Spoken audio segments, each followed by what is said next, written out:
నమస్కారం. ఘంటారావానికి స్వాగతం. ముందుగా ప్రధాన అంశాలు. ఐసీఐసీఐ నుంచి ఎలాంటి లోన్లు తీసుకోలేదన్న శ్రీధర్ బాబు.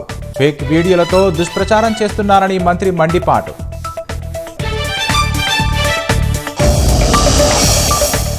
రాజీవ్ యువ వికాసం దరఖాస్తు ప్రక్రియలో తీవ్ర ఇబ్బందులు. సర్వర్ లోపాలు, సాంకేతిక సమస్యలతో అభ్యర్థులు ఉక్కిరిబిక్కిరి.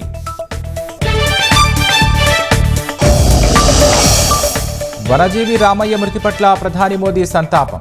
సుస్థిరత కోసం గళమెత్తిన వ్యక్తిగా గుర్తుండిపోతారని వ్యాఖ్య.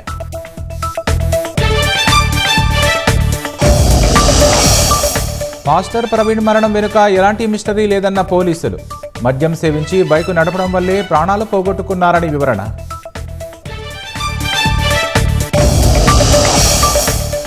గవర్నర్ ఆమోదం లేకుండానే 10 చట్టాలను నోటిఫై చేసిన స్టాలిన్ ప్రభుత్వం. బిల్లులకు సంబంధించి సుప్రీం తీర్పును అనుసరించి నిర్ణయం.